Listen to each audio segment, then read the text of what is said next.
wala na chuan VPRP VO consolidation sheet kha kan tran don ani hi ahar sa tolwa heta hianin change role hen kan kalanga SAG entitlement SAG VPRP entitlement plan hi chu kan ti to a kan sheveka VO a hian kan clear kan lu tanga change role a hian hei ka kut omna hian ro ta khan kan ti ta ni chun heta milem omna hianin kan tiang hei kan hria thiam tur chu somthum pani hi chu SAG somthum pani oma somthum pani zong kha VO a khan an submit to ti na kha ni mai tro sa chu in submit lo chuanin SAG somthum pani om ta se somthum pani 0 velte somthum pani somthum le somni panga te om khan chon VO khan kan submit kim lo ti na ni chu wang chuanin plan kha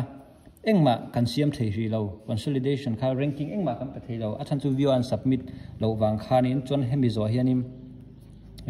score dai ti hei milem oma te hian kan click lenga tro hei heta hianin entitlement plan consolidation ti tinge alu thei lo ma le khana lu thei a muang ve do ni kha ta hian heta om je chu kan shvek to hei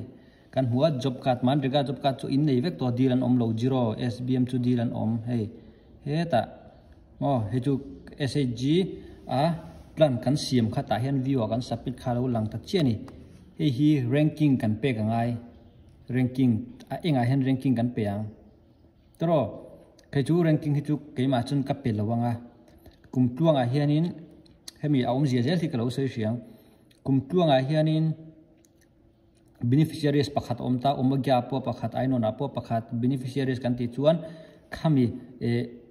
hi enge SBM hi Swachh Bharat Mission Act in nei lo vel tening chu khami akha anei lo deal du ho khan ta a chuan kaleba hian pathum an tina chan chu kaleba hian SAG pathumin an du tina ni mai tro tum prioritization hen kan kalang ta hianin kan hriat to angin hei ta hianin pencil lem omte hian ta hian rank kan peang pencil lem oma te khan kan ti thale lok nga ta khem pencil lem oma hianin rank kan peang mo pakhat kan du sakber khan number 1 kan penga kan du sakber ti la kan ngai poi mo ber kha rank kan penga number 1 kan penga ni pathum pali panga ting kan pe chho ze langa chuanin khami kan pek so khami pakhat khan number 1 khan ni kop theilo mi som theda hian hei mi ta hian tro tu po kan pe thei antinan mi som thum le pani mi som pangan om khan chuan number som panga thleng kha kan share mai turani tro tureng kha tu te kha mi pani ti kop theilo chuan kan be kang chuan ten ranking kan pek zo be ka kan ta hian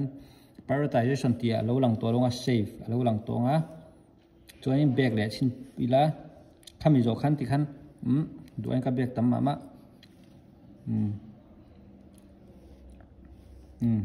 ti khan khami ngolok ro tu an public goods and service en kala lut ma hei entitlement consolidation ranking a kan du ma sat ber kha kan shia to ro ta hian ti han hemi number hoi number lo ho chu ranking pe kan ngai lo enga je hen kan metang uji wala scheme te po gas free gas connection khami pan ni nan deal ti na ni mate ani maya tro ken khona sa re teng ka lo keng meng ro tok mai no te ke pan hin kan deal ti na ni maya hei uji wala scheme hi mo chon hei an ro hei ta hian tro ka ko zon hi a enga hian kan click liang tro chuan he ta kan hriat lo takin PMSBY chu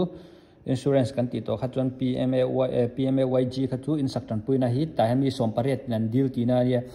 ta hian ranking ka sei to khan prioritization ti a enga tak hian hei ta tak hian in kan click lenga prioritization kan pe do ni ta hian pencil ma te hian kan click lenga mi som pariat tian deal ni chuan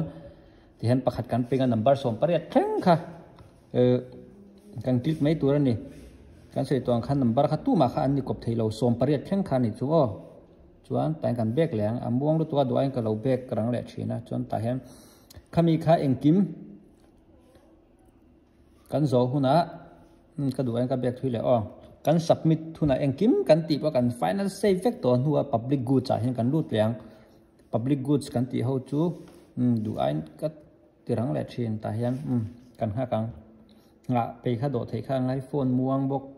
mo phone chak tha ngai ve kan phone hi mong deuh hlek to a hei public goods a hianin ta hi chu SAG a kan ti thel hi chu VO level a ti tur ani mo omje hi kan soi le lok nga SAG level a khanin planning kan siama VO a SAG level a rank plan kan siam kha VO a ranking kan pe o chuan ngoi ro thil ti rong kan sei zung zung nge chuan heta ve thung chuan planning kan siam leng public goods a hen public goods a chu ta hen hei thil ti sang kan khotlang in enge kan mamo mo kan khotlang nge kan mamo agriculture for produce thil ti sang boundary wall kan chubeka bang siam ang chemo community hall te community toilet te compound wall thil ti sang kalwa te drainage tuilon korte ti sang kong pui te po siam thei ve kan SAG Federation building ani chon VO building kan tiang chika building po sak thia waiting shed kan tiang chi te po kan sheveka street light te po siam thei mo khatia kan du berakha kan click nga antinan VO hin public library hi kan mamu inti chuan sakordai khanin ta hiring click ang mo location a hi injia kang location hi sakordai khoilai hun nge kan jinga number of unit hi public library kha engzange kan mamu pahni ani chon pahni pakhat ni chon pakhat kan ti me nga chon ta hianin new nge renovate ti hi du zok te renovation hi chu antinam public library kha kan lo nei to tha a chhilu tuka building te kha tlaran to a khami bang khan renovate kha diu thei mo kan la nei mi lo chon niwa hen kan tinga kan save ang mo demand danga chon demand dang pola siam le the add additional demand tia hianin kan klikang na kya chon lo dum to nga kan save to nu khan mo aske he chu kan siam du ta kin tina mai khan ya chon kan bek le ang du ai tam hi chon public goods ani ta ni kha service a hen kan lut le ang service a hen hey service a chuan deworming te primary storage te teacher in school uniform in school antinan sakordaya school pakhat khanin teacher kha anma mo ta ni ain dai lo lut tuka teacher kha nin dai lo lut tuka chumini wang chuanin teacher kha pahni kha antinan maths teacher kha anma mobile ta teacher in school kan tinga ta hian location hi a hian a school hnuwa kha kan ziak ve to thumang o ta hianin unit a hianin engzange teacher kha pathum an on chon pathum kan tiang chuanin description detail a hianin engber nge science nge maths teacher nge anma mo chu tiang chu mamo ni a ti khan kan ziak ve do ni o chuan kan pek le ang ka public service ti dan tur o hia thiam lo tur om lo chon resource development a hen kan lut le ang resource development a hen chu ta hen agriban borewell kanar kettle setter tek cham ti sang mo resource an yang kan khoi na eng resource kan huna turang khan water tank kan tiang chi ring ta hen in ma mo ber kha in tik mayang ta hian an water tank kan khoi hen in tank ki lian deuh kan ma mo kan ti ni khan chon ta hian water tank ti hian in kan click mai nga chon location ti chu a hmuna kha kan ti le number of unit a chon engza nge renovation ka soi vek to siam thatangai chi mo le athar turang kha tahin khoi ma zok kan click leng new ani chon new hi kan ti zel mai don nia chong kan save ang new kan ti lo renovation kan ti khan chuanin siam thatur to athar chei thatur to ang ti khan don mo chuan social development plan a hian kan lut le ang social development plan a hian plus a hian ting kan met le kewanga chuan tian mo thei kan mua social development plan environmental related issue health and nutrition was kan sathiam back women and child development tiang chi tapo kan hathiam back turang ngai la ta khanin kan du ber kan ma mo ber kha kan select le ang hi ti ngei turania kan kho chon kan ma mo lo ati thei lo sim pakhatal hi chu kan select don ania inclusive education health and nutrition to find a chungchang ani to health and nutrition to a chungchang han ti hen kan click anga please select issue hen issue kan enge kha health and nutrition kan ma mo na chan ang kha issue enge kan har sat na kha ti zo kang ani chon alcoholism mo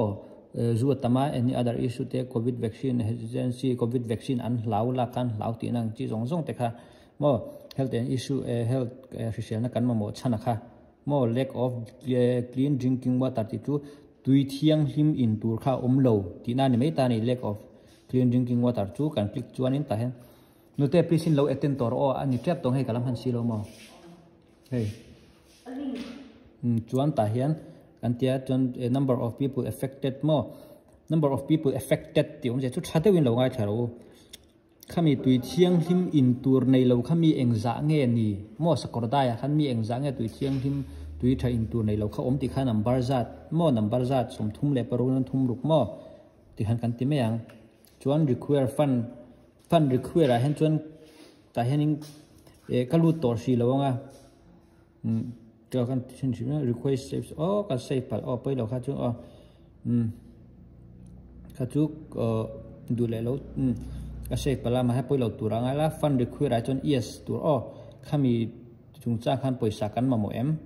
tina ni mai ta kan yes ang chuan ti khanin vo chu a zota ne ka lokin dan tu chu kan shevek ta hen ranking kan pe ang mo chuan hemi zo livelihood hemi engkim kan ti zo hianin nei submitted to gpa hen gpa hianin kan submit anga khami ati dan tur zong zong kha chu engkim kan ti zo nu gpa hen kan submit vele thung alo shingkal tong atlai hei hemi zon hi to chon la submit thei lo engma kana plan kana siam lo vai ranking po kan la pek lo wangin chon gpa changa ti dan tur kha chu atharin kanin shil thaliang alom ame